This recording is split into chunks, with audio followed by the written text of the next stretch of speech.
और अगर यकीन नहीं आता तो जाओ जाकर देखो भीमा कोरेगांव का स्तंभ। तुम लोग शेर की संतानें हो, अपने आप को भेड़ बकरी मत समझो।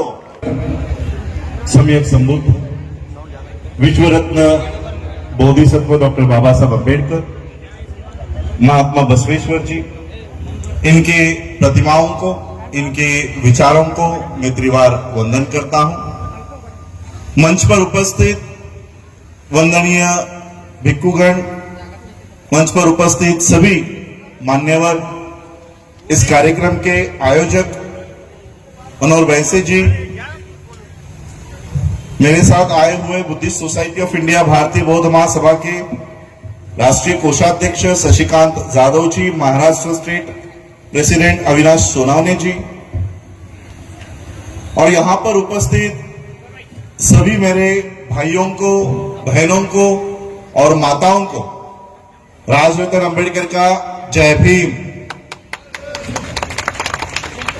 आज हम लोग यहां पर बैटल ऑफ भीमा कोरेगांव यानी भीमा कोरेगांव का जो युद्ध हुआ उसके शौर्य दिन की विजय उत्सव मनाने के लिए यहां पर इकट्ठा हुआ है। सबसे पहले मैं आप लोगों से पूछना चाहूंगा कि मैं हिंदी में बात करूं या मराठी में? हिंदी, क्योंकि कन्नड़ा मुझे नहीं आती है। हिंदी ठीक है? हिंदी समझ में आएगा सबको? अच्छे दिन आएंगे ये समझ सकते हो तो हिंदी तो समझ सकते हो। अच्छे दिन आएंगे, अच्छे दिन आएंगे करके आप लोग फंस गए तो इतनी हिंदी तो आप लोग समझ ही सकते हो।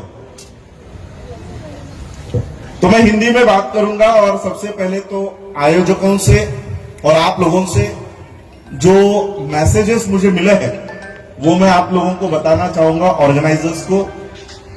सुबह में गुलबर्गा में था, विठल डोडमनी जी के यहां था, उनकी परिस्थिति, शारीरिक परिस्थिति आने जैसी नहीं थी, इसलिए वो आज के इस कार्यक्रम को नहीं आ पाए हैं। तो उन्होंने उनकी तरफ से दिलगिरी व्यक्त की है कि आज मैं अपने ये कार्यक्रम में नहीं उपस्थित हो पा रहा हूं। और जिन्होंने मुझे इस कार्यक्रम के लिए अप्रोच किया वो हमारे अब्दुल भाई मन्नन सेठ, उन्होंने भी मुझे फोन करके ये कहा है कि मेरे ओर से आप सभी लोगों को अभिवादन करें, धन्यवाद दें।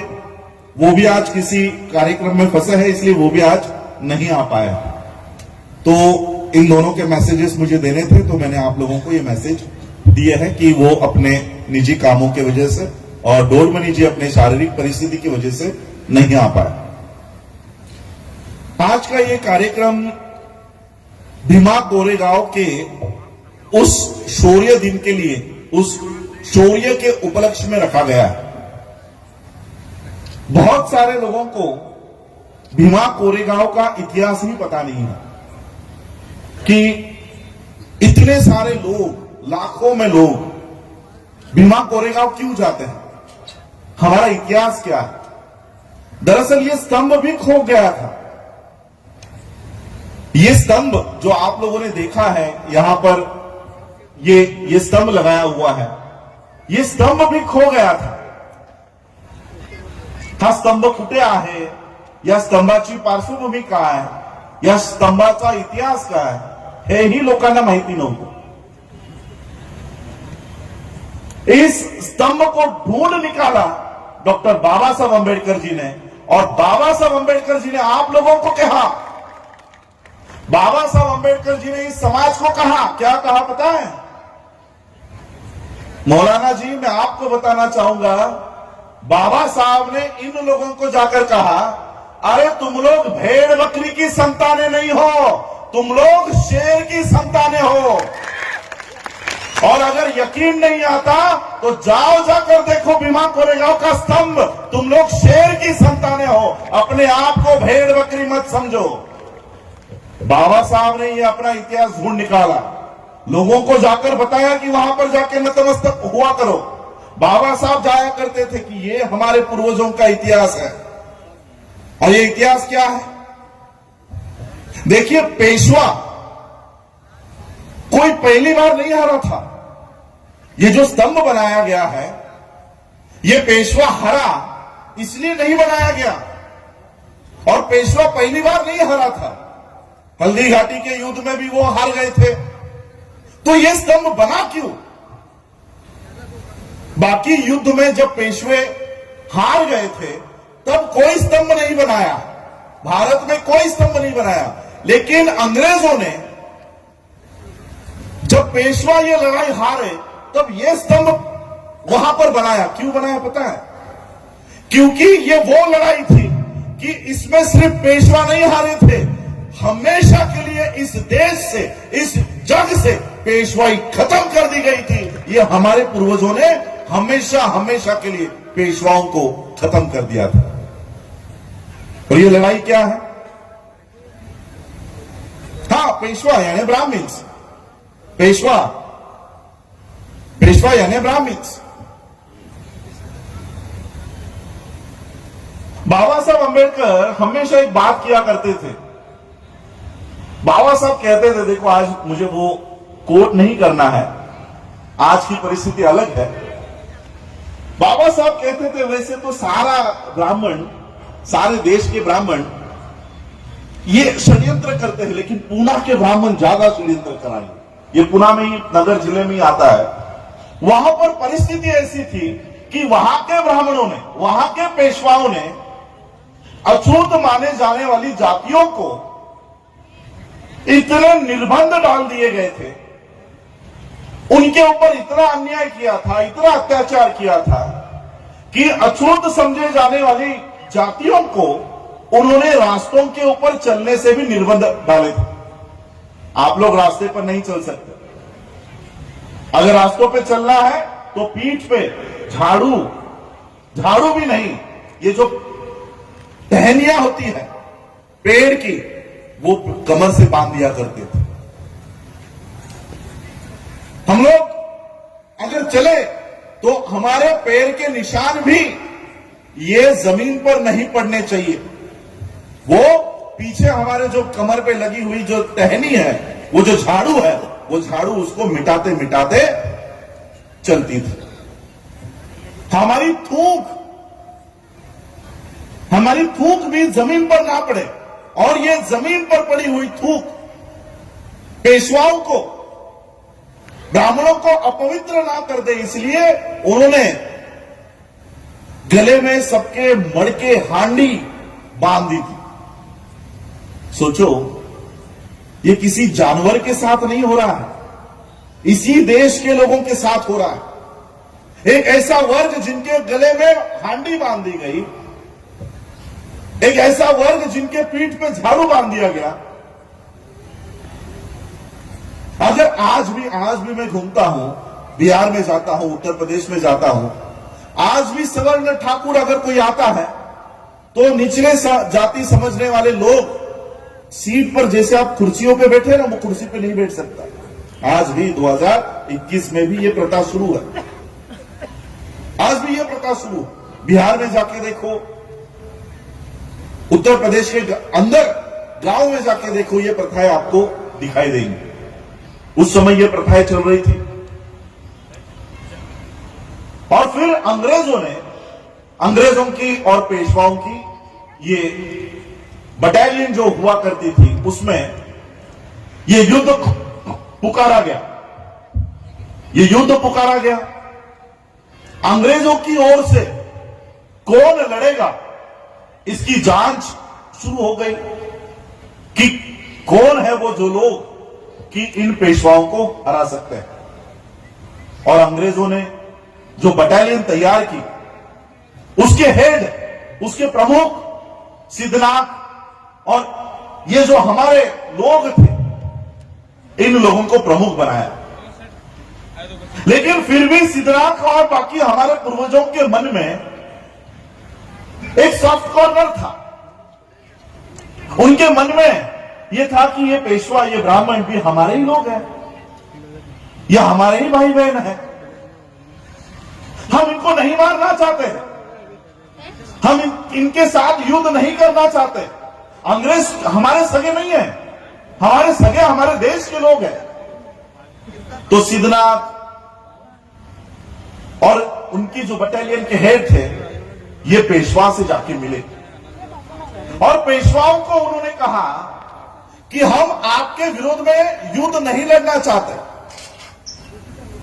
हम आपके विरोध में युद्ध नहीं लड़ना चाहते, लेकिन जो निर्बंध आप लोगों ने डाल रखे हैं हमारे ऊपर, हमारी गलियों में, हमारे गले में हांडी डाली है, हमारे पीठ पे झाड़ू बांध दिया है, हमें अधिकार नहीं दे रहे हो, चलने का अधिकार नहीं देते हो, पढ़ने का अधिकार नहीं देते हो, ये निर्बंध, सारे के सारे निर्बंध आप हमारे ऊपर से हटा दो,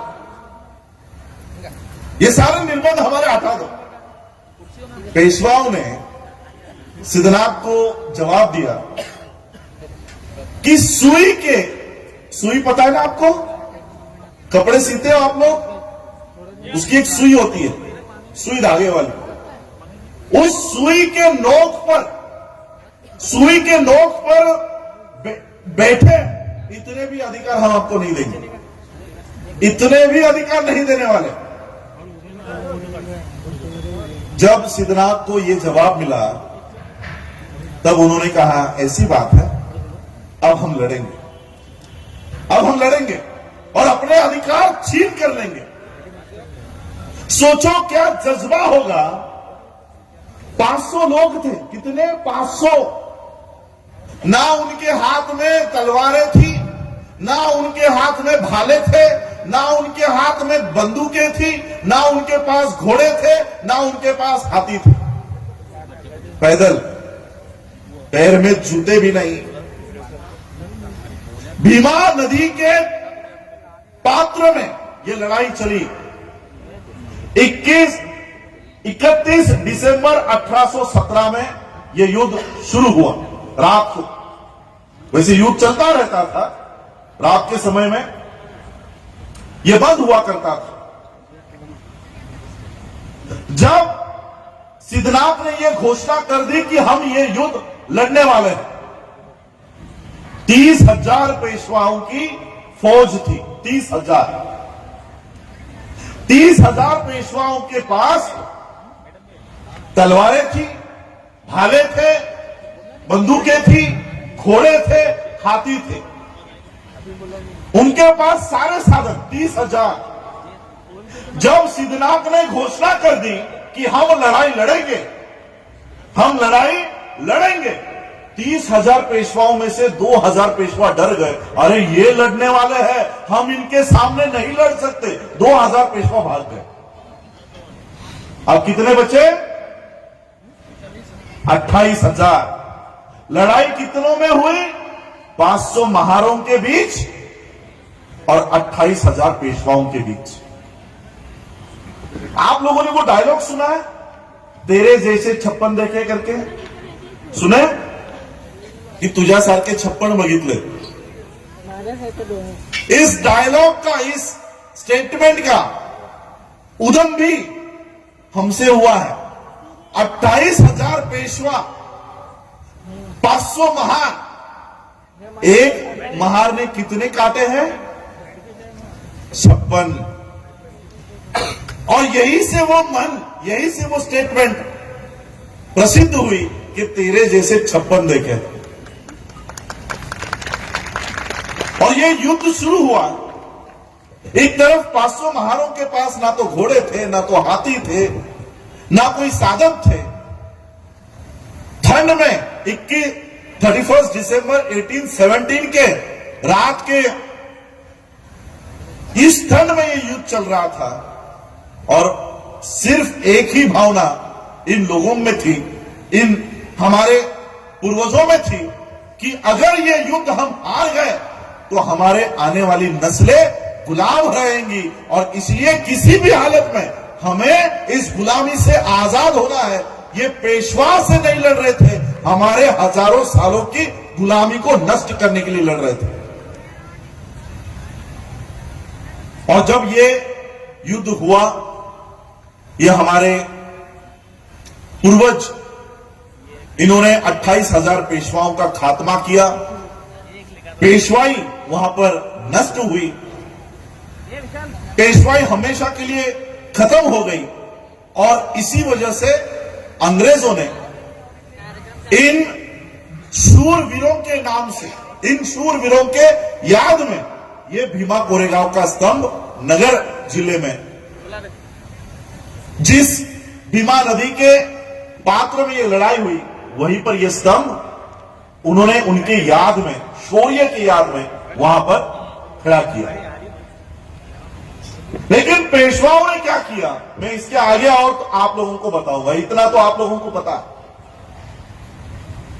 पेशवाओं को यह दर्द था कि हमें कोई हरा नहीं सकता था, या अगर हम हार भी गए तो भी पेशवाई कभी नष्ट होने नहीं दी। लेकिन इन लोगों की वजह से पेशवाई खत्म हो गई। जब अंग्रेजों ने इनको सरेंडर होने के लिए कहा, अपनी पेशवाई नष्ट करने के लिए कहा, तब इन्होंने सिर्फ एक कंडीशन रखी, ठीक है हम तो हार गए, पेशवाई तो अब खत्म होनी है। उन्होंने एक कंडीशन रखी कि ठीक है हम अपना राजपाट सब समेट लेते हैं, लेकिन ये जो महार बटालियन है इसे बंद करो। ये जो महार बटालियन है जिन्होंने हम लोगों को हराया है, ये आपको बंद करनी होगी।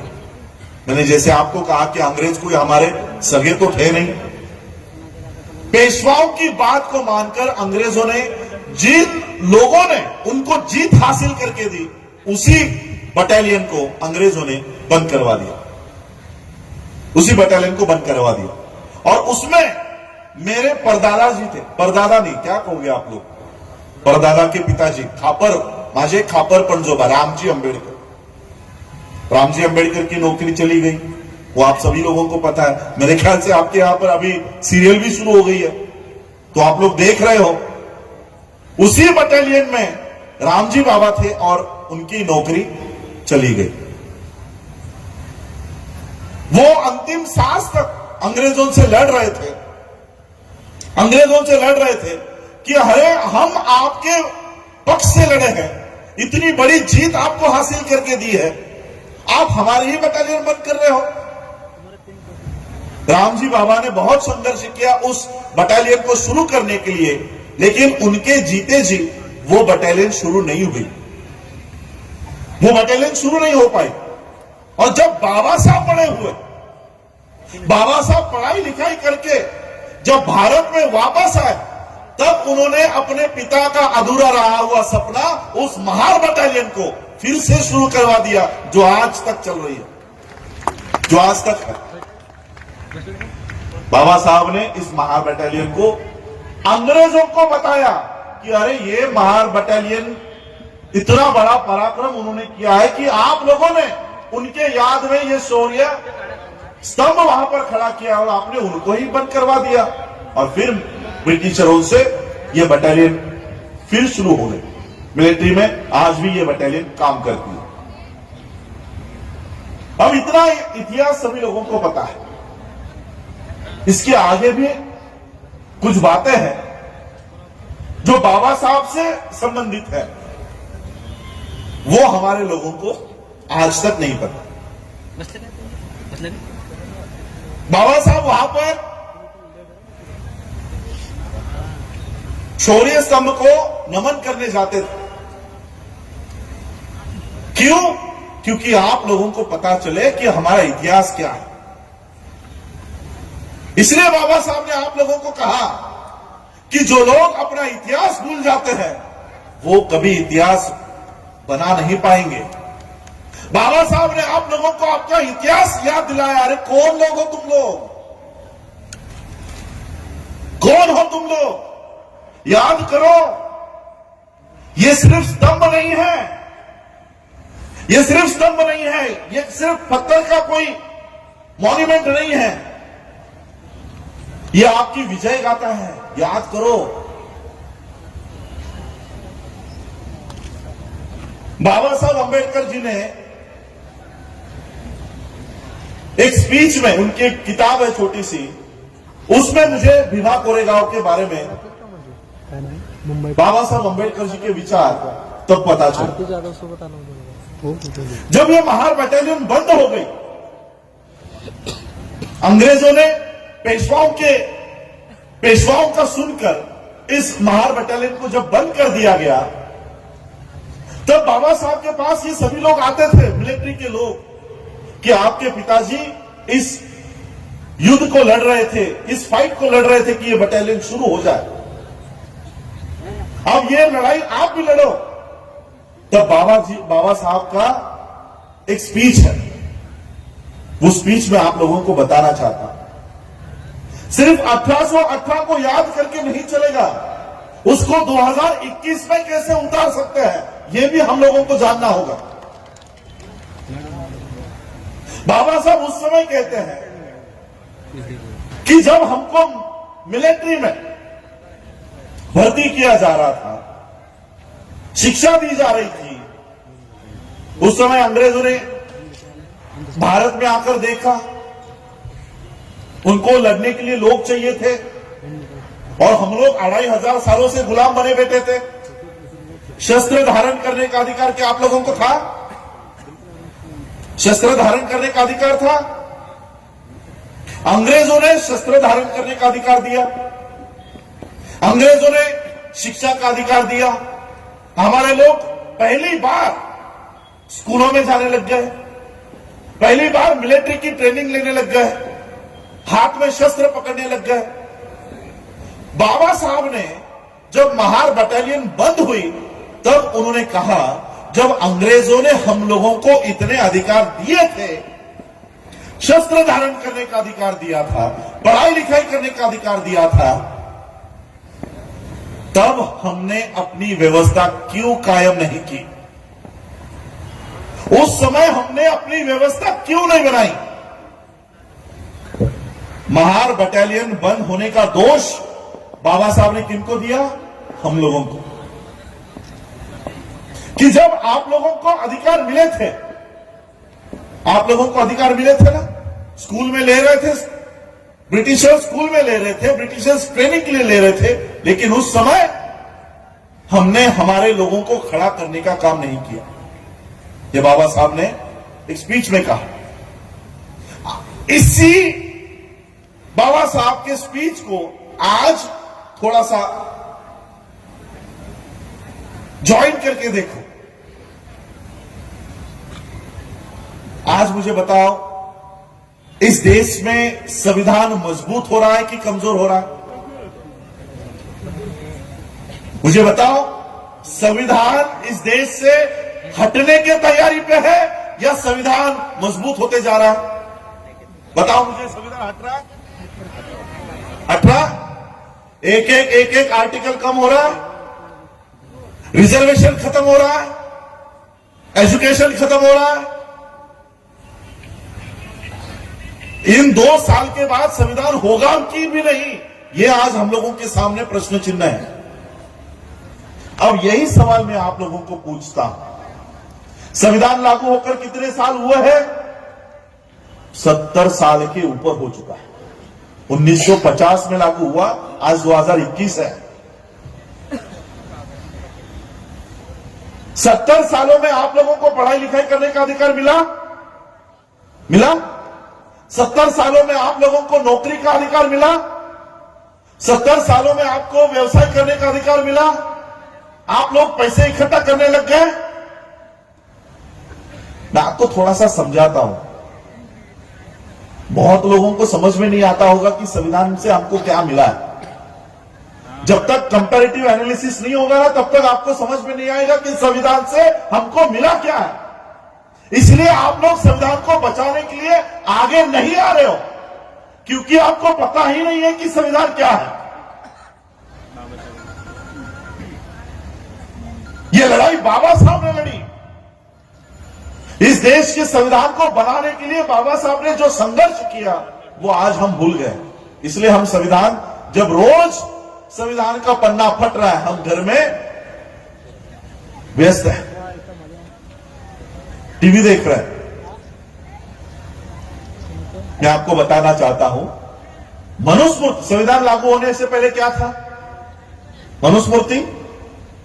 संविधान लागू होने से पहले इस देश में मनुस्मृति का कानून था।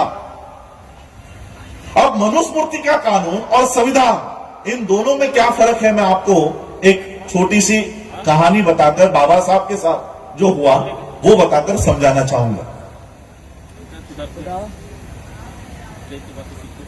बाबा साहब के पिताजी जब मिलिट्री में थे तब वो अलग अलग गांवों में उनका ट्रांसफर हुआ करता था। ऐसे ही किसी शहर में जब उनके पिताजी थे, उन्होंने देखा कि अभी स्कूलों को छुट्टी लग गई है, मेरे बच्चे घर पर वहां पर है, कितने महीनों से मैंने उनको देखा नहीं है, क्यों ना उनको बुलाया जाए। तो बाबा साहब के पिताजी ने, रामजी बाबा ने टेलीग्राम लिखा और टेलीग्राम लिखकर उन सभी बच्चों को कहा कि अभी तुम्हारी छुट्टियां लग गई है तो मुझे मिलने के लिए इस जगह पर आ जाओ। इस जगह पर आने के लिए यह ट्रेन पकड़नी होती है, जिस दिन तुम लोग आओगे मुझे टेलीग्राम करके बता देना कि इस ट्रेन से तुम लोग आने वाले हो, मैं तुम लोगों को लेने के लिए स्टेशन पर आ जाऊंगा। अब ये टेलीग्राम मिला बाबा साहब को। सब छोटे थे, सब छोटे छोटे, ये जो बच्चे खड़े हैं ना, इस बच्चे के उम्र के बाबा साहब थे, 9-10 साल के। टेलीग्राम मिला, सभी बच्चों ने सोचा चलो अभी पिताजी को मिलने जाना है। सभी बच्चे अच्छे कपड़े पहनकर पिताजी को उन्होंने टेलीग्राम लिखा कि हम इस ट्रेन से आने वाले हैं। अच्छे कपड़े पहनकर वो ट्रेन में बैठ गए और जहां पर रामजी बाबा ने बताया था कि इस स्टेशन पे उतरो, वो सभी बच्चे उस स्टेशन पे जाकर उतर गए। उतरने के बाद बाबा साहब के पिता को पता ही नहीं कि बच्चे कौन से ट्रेन में आने वाले, क्योंकि वो टेलीग्राम जो बाबा साहब ने लिखा था वो उनके पिताजी को मिला ही नहीं था। अब पिता को पता नहीं कि बच्चे स्टेशन पर है। बच्चे बाबा साहब राह देख रहे कि हमारे पिताजी आएंगे और हमको लेकर जाएंगे। बहुत देर हो गई, ट्रेन चली गई, सभी लोग चले गए, बच्चे स्टेशन पर अकेले। स्टेशन मास्टर ने देखा ये बच्चे अच्छे घर के लग रहे हैं, अच्छे कपड़े पहने थे, ब्राह्मणों जैसे। बाबा साहब तो ब्राह्मणों जैसे दिखा करते थे। तो स्टेशन मास्टर को लगा ये शायद सवर्णों के बच्चे हैं, तो वो स्टेशन मास्टर बच्चों के पास आया। बच्चों के पास आकर उसने पूछा, बाबा साहब को पूछा कि कहां जाना है। तो बाबा साहब ने वो खत दिखाया, टेलीग्राम दिखाया कि मेरे पिताजी मिलिट्री में है, ऑफिसर है, उन्होंने हमको बुलाया है, लेकिन शायद मेरा टेलीग्राम उनको नहीं मिला, इसलिए वो हमको मिलने के लिए नहीं आए। तो उस स्टेशन मास्टर ने, बगल में ही एक बैलगाड़ी वाला खड़ा था, उसको कहा कि देखो ये बच्चे एक मिलिट्री ऑफिसर के बच्चे हैं, मिलिट्री ऑफिसर के बेटे हैं, इनको उनके पिता तक छोड़कर आओ। तो बैलगाड़ी वालों ने कहा चलो बैठ जाओ मेरी गाड़ी में, मैं तुमको छोड़ता हूं। और ये बैलगाड़ी रामजी बाबा जहां पर ठहरे हुए थे, जहां पर उनकी पोस्टिंग थी, वहां के लिए निकल पड़ी। अब ये बैलगाड़ी शुरू हो गई। थोड़ी देर में बैलगाड़ी वाला उन बच्चों से बातें करना शुरू कर दिया। तुम्हारा नाम क्या है, कहां से आए हो, कौन सा गांव है, जाति क्या है। और फिर बैलगाड़ी वाले को बच्चों की जाति पता चला। जैसे ही बच्चों की जातियां इस बैलगाड़ी वाले को पता चली, उसने बैलगाड़ी वहीं पर रोकी और सभी बच्चों को गालियां देकर नीचे उतारा। उतरो, अछूतों के बच्चे मेरे बैलगाड़ी में कैसे बैठ गए, मुझे लगा तुम लोग ब्राह्मणों के बच्चे हो, अभी क्या अभी मेरे गाड़ी से नीचे उतरो। सभी बच्चों को नीचे उतारा। बाबा साहब ने कहा ज्यादा पैसे ले लो लेकिन हमें छोड़ दो। अब ज्यादा पैसे के लालच में वो बैलगाड़ी वाला बोला ठीक है तुम लोगों को मैं छोड़ तो दूंगा, लेकिन मेरे बैलगाड़ी में नहीं बैठना, मेरे बैलगाड़ी के पीछे पीछे चलते आना। अब सभी बच्चे उस बैलगाड़ी के पीछे पीछे पीछे पीछे चल रहे थे। बैलगाड़ी वाला बैलगाड़ी में बैठा और सभी बच्चे बैलगाड़ी से पीछे पीछे चल रहे। 2-3 किलोमीटर चलने के बाद बाबा साहब को प्यास लग गई। बाबा साहब को प्यास लग गई। बाबा साहब ने उस बैलगाड़ी वाले से कहा कि आपके पास जो पानी है वो मुझे थोड़ा सा दो, मुझे बहुत प्यास लगी। बैलगाड़ी वाले ने जवाब दिया, तुम लोग अछूतों के बच्चे हो, मैं तुमको अपना पानी नहीं पिला सकता, मैं ये पानी नहीं दे सकता। आगे अगर कोई नदी आती है, कोई तालाब आता है तो मैं ये गाड़ी रोक दूंगा, तुम लोग पानी पीकर आ जाना। और 2-4 किलोमीटर बीत गए, कोई नदी नहीं आ रही थी, कोई तालाब नहीं आ रहा था। थोड़ी देर के बाद कुछ पानी वहां पर बैलगाड़ी वाले को दिखा कि आगे कुछ पानी दिखा। उसने बैलगाड़ी रोकी, बच्चों को कहा कि वो देखो वहां पर कुछ पानी पड़ा है, जाओ पी लो। सभी बच्चे भागते भागते वहां पर गए और आगे आकर देखते हैं तो क्या, ये तो कीचड़ है, ये तो कीचड़ है। लेकिन प्यास भी लगी थी। बाबा साहब ने उस कीचड़ में से मट्टी को हटाया, खुद उस कीचड़ में झुके और झुककर बाबा साहब ने उस कीचड़ का पानी पिया। मनुस्मृति के कानून में बाबा साहब अंबेडकर जी को, आपको तो छोड़ो, आपकी क्या औकात है, बाबा साहब अंबेडकर जी को कीचड़ का पानी पीने के लिए मजबूर कर दिया गया था। कीचड़ का पानी। बाबा साहब वो पानी पिए, कपड़े गंदे हो गए थे, मुंह गंदा हो गया था, मट्टी लग गई थी, पूरा बदन मट्टी लग गया था। बच्चे अपने पिता के पास पहुंच गए। पिता ने देखा ये मेरे बच्चों की क्या अवस्था हो गई है, क्या हुआ इनके साथ। राम जी बाबा ने बाबा साहब को पूछा कि ये क्या हालत बना रखी है, क्या हुआ तुम्हारे साथ। बाबा साहब ने सारी हकीकत अपने पिताजी को बताई कि पिताजी मेरे साथ ऐसा क्यों ये बर्ताव करता है, नाई मेरे बाल क्यों नहीं काटता, मुझे बैलगाड़ी में क्यों नहीं बिठाते, मुझे पानी पीने के लिए क्यों नहीं देते। क्या जवाब दिया पता है पिताजी ने? राम जी बाबा ने बाबा साहब से कहा कि यही व्यवस्था तुझे बदलनी है, यही व्यवस्था तुझे बदलनी है। जो छोटा भिवा था, भिवा, बाबा साहब को भिवा बोलते थे बचपन में, यही छोटा सा भिवा बड़ा हो गया और इसी भिवा ने सिर्फ भारत का ही नहीं, विश्व का सर्वोत्तम संविधान बाबा साहब ने इस देश को दिया।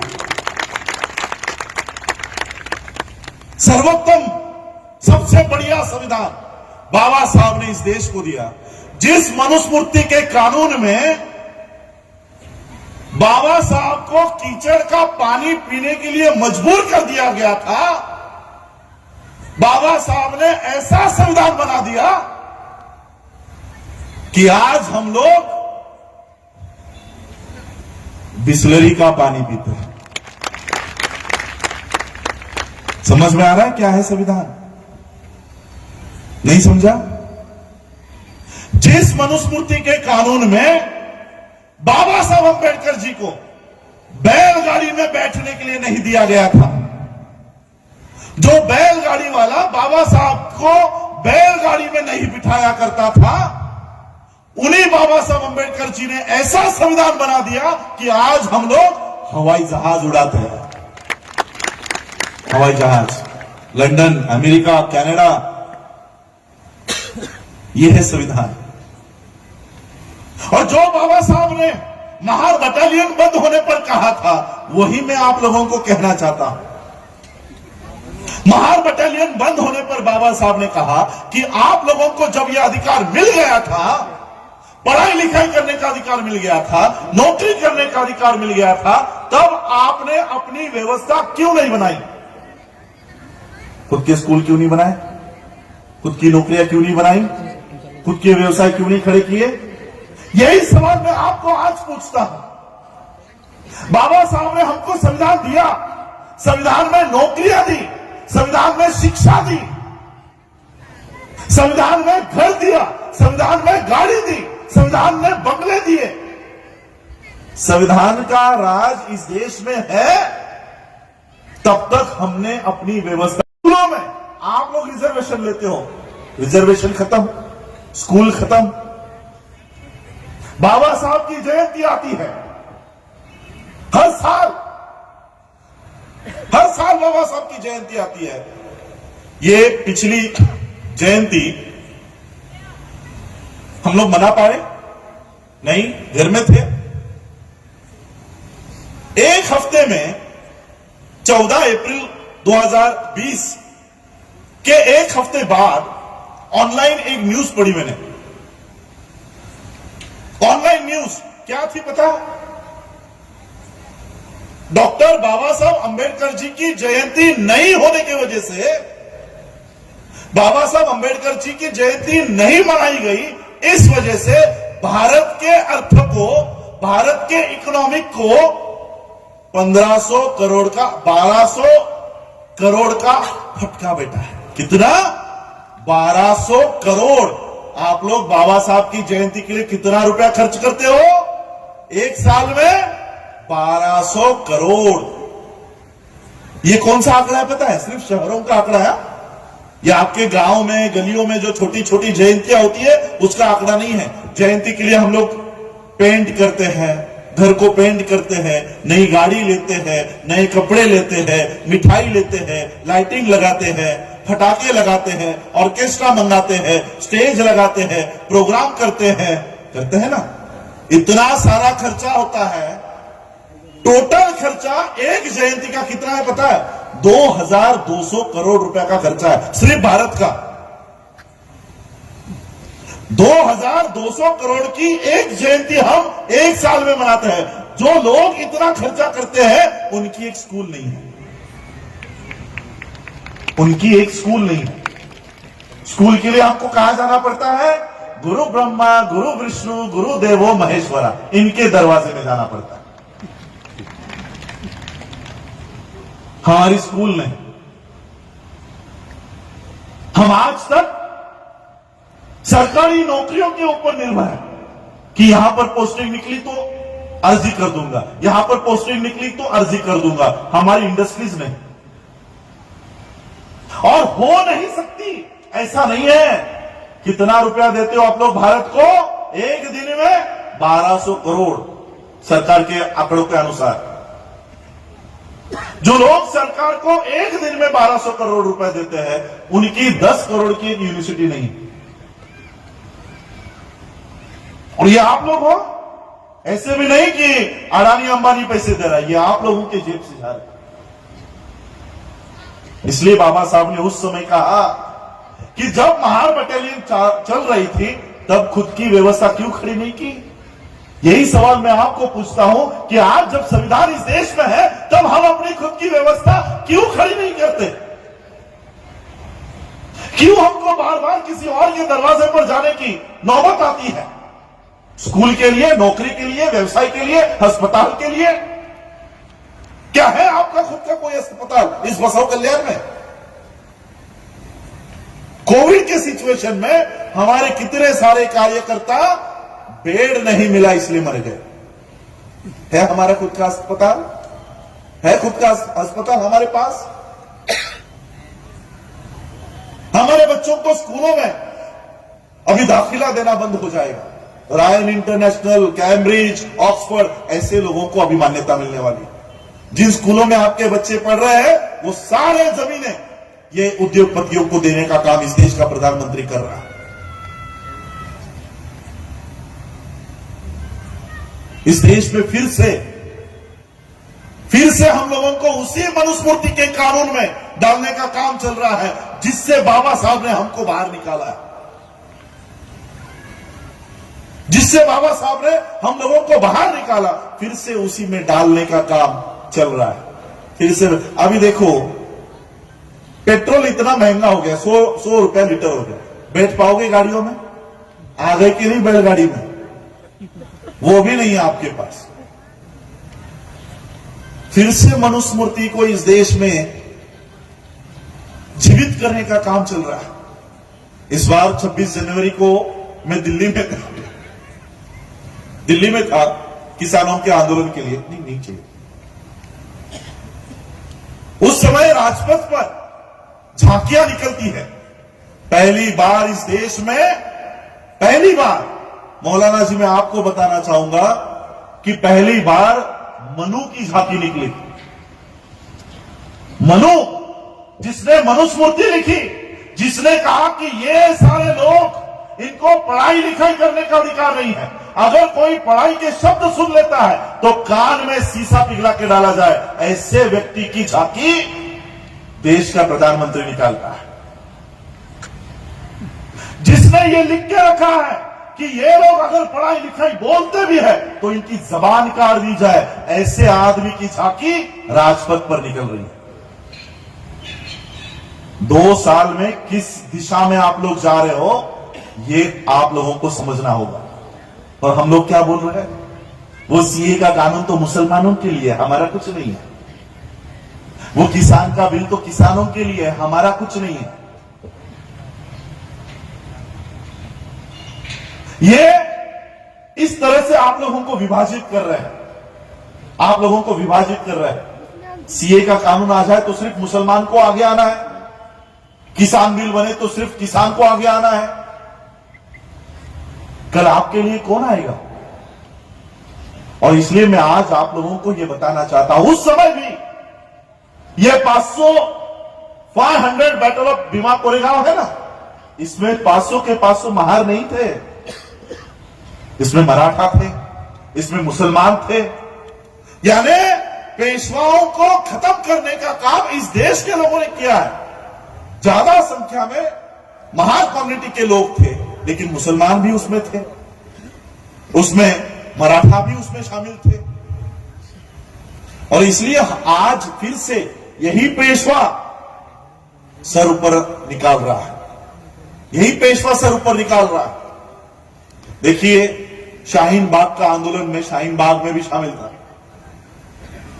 शाहीन बाग का आंदोलन मेरे ख्याल से 6 महीने से ऊपर चला होगा। कोविड के लिए उन्होंने उठा दिया। किसानों का आंदोलन अब 2 महीने से ऊपर चल रहा है, लेकिन शाहीन बाग का आंदोलन चलने के बावजूद भी सीए को रद्द नहीं किया। किसानों का 2 महीने से आंदोलन चल रहा है, लेकिन अभी भी किसानों का बिल रद्द नहीं किया। और आप कौन लोग हो पता है? आप कौन हो पता है? एक दिन सिर्फ रास्तों के ऊपर उतर गए थे, पूरी पेशवाई को खत्म कर दिया था। अरे अभी तो जागो,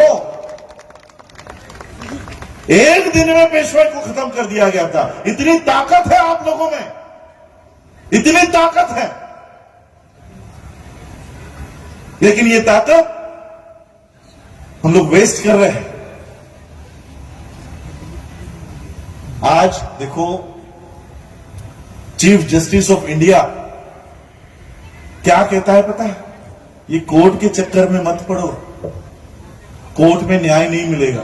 चीफ जस्टिस कह रहा है। ये बात हम 5 साल से कह रहे थे। अच्छा हुआ चीफ जस्टिस ने ही बोल दी। ये व्यवस्था हो गई है, पूरा प्रशासन, पूरा मीडिया, पूरा राज्यसभा, पूरा लोकसभा, विधानसभा अलग अलग राज्यों की, ये सारी बाबा साहब के संविधान को हटाने का, मिटाने का काम कर रही है। ये संविधान नहीं है, ये आपका वो सुरक्षा कवच है जो बाबा साहब आपको देकर गए थे, जो बाबा साहब ने आपको दिया। इसलिए आज अगर हम सुरक्षित हैं इस देश में, तो वो संविधान की वजह से। ये संविधान सिर्फ आपके लिए नहीं, चाहे वो मुसलमान हो, चाहे वो क्रिश्चियन हो, चाहे वो बौद्ध हो, यहां तक कि सवर्णों को भी बाबा साहब ने सुरक्षा दे दी कि जाओ तुम लोग भी ऐश करो। इसलिए मैं आप लोगों को आज बैटल ऑफ भीमा कोरेगांव के इस सूर्य दिन पर यही याद दिलाने के लिए आया हूं। आपको लगता होगा मेरे रास्तों के ऊपर आने से क्या होगा? हम लोग संख्या में कम है, हम लोग इस देश में संख्या में कम है। आपको लगेगा हम लोग अनुसूचित जाति के लोग हैं, एससी के लोग हैं, गांव में हमारे 10 घर होते हैं, हम कैसे इतनी बड़ी व्यवस्था को टक्कर दे सकते हैं? मुस्लिम कम से कम संख्या में तो ज्यादा है, कम से कम इकट्ठा तो है। हम तो इकट्ठा भी नहीं रहते हैं। आज एक घर यहां पर है तो दूसरा घर 10 किलोमीटर के बाद है। लेकिन मैं आपको फिर याद दिलाना चाहता हूं कि आप वो लोग हो, आप उनकी संतानें हो जिन्होंने 28,000 पेशवाओं को काट डाला था। ऐसे लोगों की आप संतानें हो, ऐसे लोगों के आप वंशज हो। इसलिए संख्या कम है, इसलिए बोलना नहीं है, विरोध नहीं करना है, ये ऐसा नहीं करो। और देखो समय भी अभाव है, मेरे ख्याल से 10 बजे तक का ही समय होगा, तो फिर मैं और ज्यादा आप लोगों का समय नहीं लूंगा। ठंड भी आप लोगों को लग रही होगी और कुछ लोगों को शायद बात अपनी रखनी होगी। मैं आप लोगों को सिर्फ इतना ही, 10 बजे का टाइम नहीं है अच्छा? तो मुझे कहा है कि 10 बजे का समय की लिमिट नहीं है, तो फिर मैं कंटिन्यू करता हूं। देखिए, संविधान से कितना बड़ा फर्क हमारे जीवन में हुआ। बाबा साहब ने जो हमको संविधान दिया, संविधान मिलने से पहले हम अलग अलग जातियों में बैठे थे, अलग अलग जातियों में थे, और उन जातियों को वही काम चिपकाया गया था। आपके यहां पर भी कोई जातियां होंगी, जैसे आपके यहां पर बाल काटने वाली जाति है, उसको क्या बोलते हैं? हमारे यहां पर नाई कहते हैं। हजाम नाई, नाई नाई जाति के लोग सिर्फ बाल काटेंगे। वो कितना भी पढ़ लिख गया फिर भी बाल ही काटेगा। दूसरा, चमार जाति के लोग ये सिर्फ जूता बनाएंगे, जूता पॉलिश करेंगे, जूता बनाएंगे, चमड़े का काम करेंगे, चमड़ा साफ करेंगे, बस वही करेंगे। कितना भी बड़ा बन जाए सिर्फ वही काम करेगा। संविधान से पहले, संविधान लागू होने से पहले हर जाति को अपने अपने काम करने पड़ते थे, अपने अपने ही काम करने पड़ते थे, दूसरे का काम नहीं कर सकते थे। बाबा साहब ने संविधान लिख दिया, सबको बराबरी का हक दे दिया।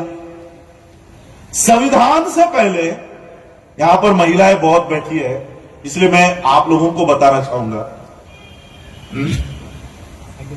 हमारी चमार जाति के स्त्रियों को, महिलाओं को जब वो गर्भवती होती थी 8 महीने 9 महीने, तब उसको सपना आता था। चमार जाति के स्त्री को क्या सपना आता था पता? चमार जाति के स्त्री को सपना आता था कि सामने के पेड़ के नीचे वो मोची बैठता है, चमार बैठता है, लोगों के जूते बनाता है, लोगों के जूते पॉलिश करता है और सारे पैसे वो कमाता है। आज वो 50 साल का है, मेरे पेट में आज 9 महीने का गर्भ है। जब मेरा बच्चा बड़ा हो जाएगा, 20-25 साल का हो जाएगा, तब सामने के पेड़ के नीचे बैठने वाला जो चमार है ये बूढ़ा हो चुका होगा, ये मरने को आया होगा। फिर मेरा बच्चा जाके उस पेड़ के नीचे बैठेगा और सबके जूते पॉलिश करने का काम मेरा बच्चा करेगा और सारे पैसे मेरे बच्चे को मिलेंगे।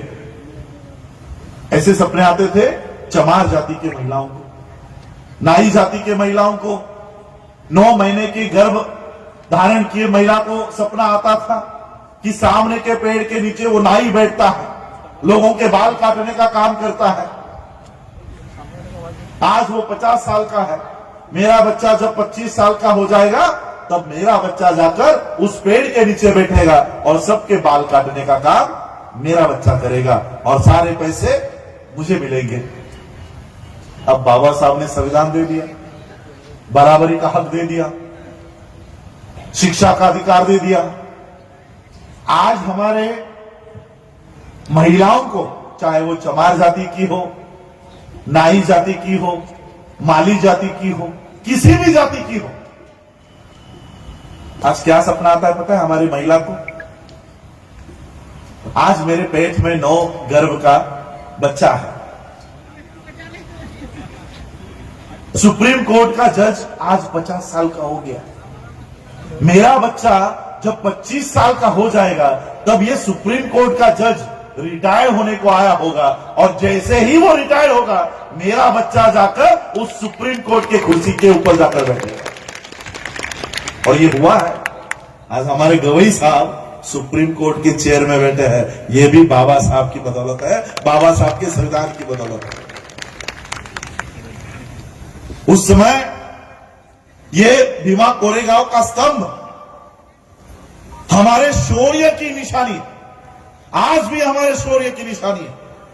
लेकिन एक शौर्य की निशानी आज भी हमारे हाथों में है जिसे हमें बचाना है, और वो है इस देश का संविधान। इस देश के संविधान पर, इस देश के संसद में, राज्यसभा में ऐसे लोग आ गए हैं जो इस देश के संविधान को हटाना चाहते हैं, मिटाना चाहते हैं। आप लोगों में हिंदू मुसलमान का झगड़ा लगाना चाहते हैं, सीए एनआरसी जैसे कानून लाकर लोगों को विभाजित करना चाहते हैं, किसान बिल लाकर आप लोगों की जमीनें हड़पना चाहते हैं, प्राइवेटाइजेशन डिसइन्वेस्टमेंट के कानून बनाकर आपकी नौकरियां छीनना चाहते हैं। और इसलिए बाबा साहब ने हमें यह संविधान दिया है, आपका सुरक्षा कवच दिया है। यह सुरक्षा कवच जब तक है तब तक हम सुरक्षित हैं। जैसे ही ये सुरक्षा कवच हट जाएगा, ये सारे लोग अन्याय अत्याचार के लिए खुले हो जाएंगे कि कोई भी आओ और इनके ऊपर अन्याय करो, अत्याचार करो।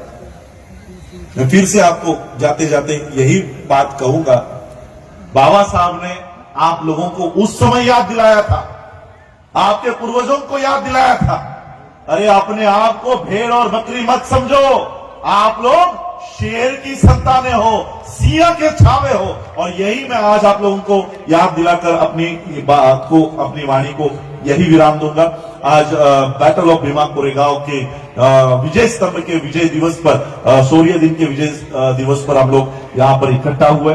मैं उसके लिए आप सभी लोगों का तहे दिल से, आप लोगों ने, आयोजकों ने मुझे यहाँ बुलाया उसके लिए आभार व्यक्त करता हूँ, और आप लोगों ने मुझे सुना उसके लिए भी मैं आप लोगों की तहे दिल से शुक्रिया अदा करता हूं। और जो बात मैंने कही कि अपनी व्यवस्था बनाओ, अपनी खुद की व्यवस्था बनाओ, कितने साल तक किसी और के स्कूलों में जाकर एडमिशन मांगोगे, कितने साल तक किसी और के अस्पताल में जाकर बेड मांगोगे।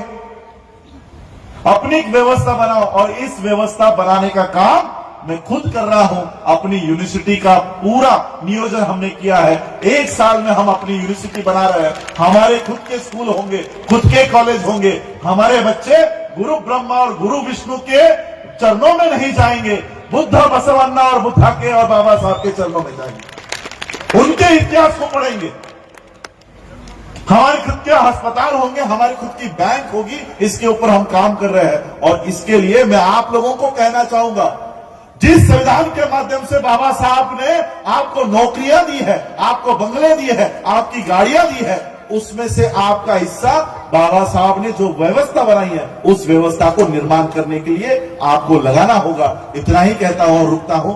जय भीम, जय भारत, जय बुद्ध।